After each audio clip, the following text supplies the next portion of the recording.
नमस्कार. योगभास्कराष्ट्रो या ज्योतिष विषयक चॅनलमध्ये आपले सर्वांचे स्वागत आहे.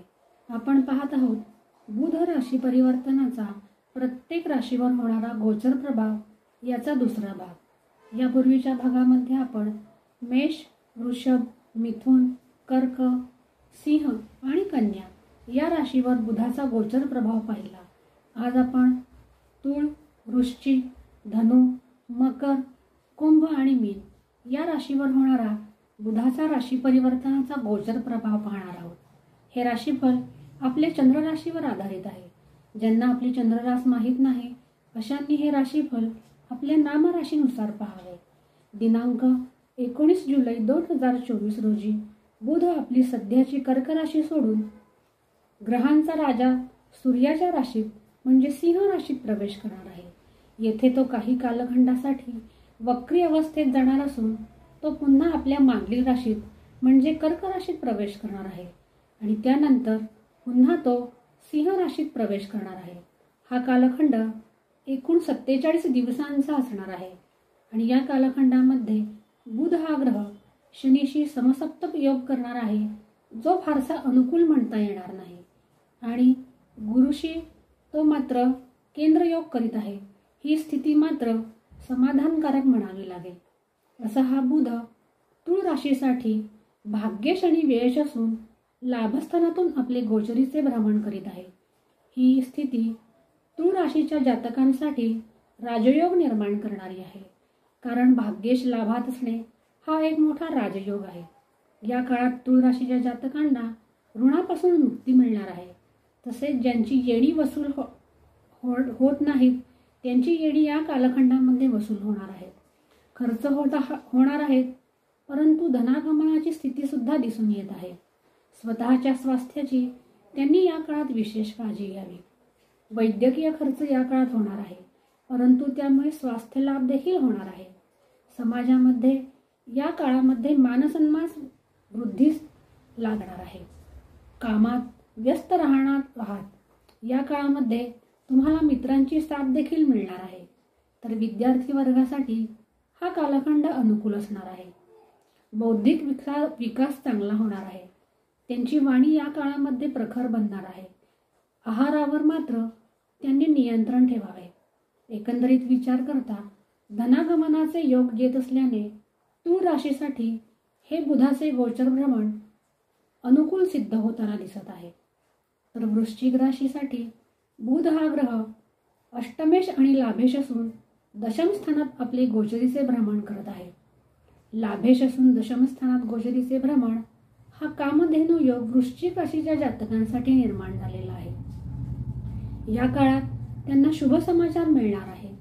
कार्यक्षेत्रामध्ये त्रासापासून मुक्तीचे योग त्यांना या काळामध्ये दिसून येतात. तसेच उन्नतीचे म्हणजे प्रमोशनचे देखील योग येताना दिसून येत आहेत. या काळामध्ये आई वडिलांशी मात्र संबंध बिघडताना दिसून येत आहेत. त्यासाठी त्यांनी विशेष काळजी घ्यावी. सजग राहून काम करावे. तसेच या काळामध्ये मानसन्मानाला तडा जाणार नाही याची देखील काळजी घ्यावी. परदेशाशी व्यापार करणार असाल तर त्यात अनुकूलता दिसून येत आहे. तसेच या काळामध्ये बहिणींचा सन्मान करावा. त्यायोगे बुधाचे हे गोचरीचे भ्रमण त्यांना अनुकूल सिद्ध होईल. तर धनु राशीसाठी बुध हा ग्रह सप्तमेश आणि दशमेश असून तो भाग्यभावामध्ये आपले गोचरीचे भ्रमण करत आहे. धनु राशीच्या जातकांसाठी ही स्थिती चांगली म्हणावी लागेल. अडचणीतून त्यांना मार्ग मिळणार आहे. पित्याच्या स्वास्थ्याची मात्र त्यांनी विशेष काळजी घ्यावी.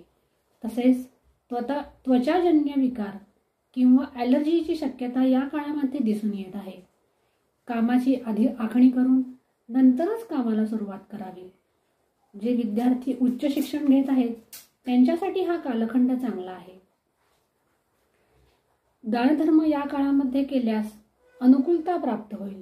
नवीन व्यापारास हा कालखंड धनु राशीच्या जातकांसाठी शुभदायी असणार आहे. तर मकर राशीच्या जातकांसाठी बुध हा ग्रह षष्ठेश आणि नवमेश असून तो आपले गोचरीने अष्टम स्थानातून भ्रमण करीत आहे. आकस्मिक लाभाचे योग तर येणार आहेत, तरी सुद्धा भाग्याची हानी करणारा हा योग आहे. त्यामुळे मकर राशीच्या जातकांनी सर्वतोपरी काळजी घ्यावी। विशेष करून गणपतीची आणि विष्णूची आराधना केल्यास त्यांना बुधाचे हे गोचर भ्रमण अनुकूल सिद्ध होण्यास मदत मिळणार आहे। या काळामध्ये त्यांचे स्वास्थ्य देखील नाजूक असणार आहे। ॲलर्जी, त्वचाजन्य विकार अशा रीतीचे काहीच त्रास त्यांना संभवू शकतात। जोडीदाराशी या काळामध्ये मतभेद होण्याची शक्यता दिसून येत आहे, परंतु जे साधनेसाठी प्रयत्नरत आहेत त्यांच्यासाठी हा कालखंड चांगला आहे। मकर राशीच्या जातकांनी या काळामध्ये साधना निश्चित करावी। तर काहींना पितृचिंता देखील सतावणार आहे। वाणीवर त्यांनी नियंत्रण ठेवावे आणि छोटे मोठे त्रास त्यांना या काळात संभवणार आहेत, त्यासाठी त्यांनी आपले आचरण संयमित ठेवावे। तर कुंभ राशीच्या जातकांसाठी बुध हा ग्रह पंचमेश आणि अष्टमेश असून तो सप्तम स्थानातून आपले गोचरीचे भ्रमण करीत आहे। हा कालखंड दाम्पत्य जीवनात त्रासदायक ठरणार आहे, परंतु कार्यक्षेत्रामध्ये मनासारखी सफलता त्यांना मिळणार आहे। जे व्यापारी भागीदारीत काम करत आहेत त्यांनी या काळामध्ये सावधानता बाळगावी।